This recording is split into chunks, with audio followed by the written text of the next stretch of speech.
તો ગાંધીનગર ચિલોડા ખાતે આવેલ પ્રભાત અલી બ્રિગેડ આર્મી સ્ટેશનમાં 14 આસામ, 16 મરાઠા અને 15 જક્રીફ રેજિમેન્ટ દ્વારા 52 વિજય દિવસની ઉજવણી કરાઈ હતી। આ નિમિત્તે સેવાનિવૃત્ત અધિકારીઓ, જવાનો અને તેમના પરિવારના લાભાર્થે વિવિધ સેવા પૂરી પાડવાના આશયથી કેમ્પનું આયોજન કરવામાં આવ્યું હતું।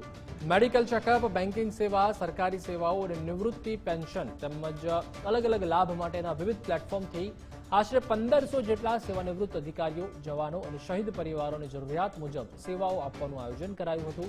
લેફ્ટનન્ટ જનરલ આશીષ મિસ્ત્રી, બ્રિગેડિયર વિકાસ બહુગુણા, નિવૃત્ત બ્રિગેડિયર જેપી અંકલેશ્વરિયા સાથે વરિષ્ઠ અધિકારીઓ પરિવાર સાથે ઉપસ્થિત રહ્યા હતા અને કાર્યક્રમનો શુભારંભ કરાવ્યો હતો। આ પ્રસંગે શહીદ જવાનોને યાદ કરી તેમના પરિવારને સન્માન સાથે મોમેન્ટો આપીને શહાદતને બિરદાવી હતી। આજે ગાંધીનગર સ્થિત પર્વત અલી બ્રિગેડે એક ગૌરવ સેનાનીની એક સર્વિસમેનની રેલીનું આયોજન કર્યું છે।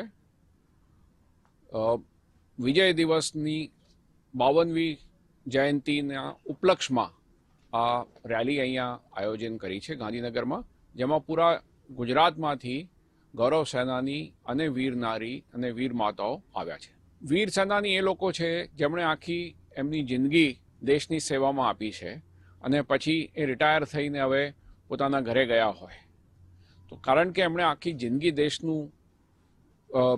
દેશની સર્વિસ કરી છે, દેશનું રક્ષણ કર્યું છે, એટલે જરૂરી છે કે આપણે એમના નિવૃત્તિના સમયમાં પૂરી રીતના એમનો સહારો આપીએ।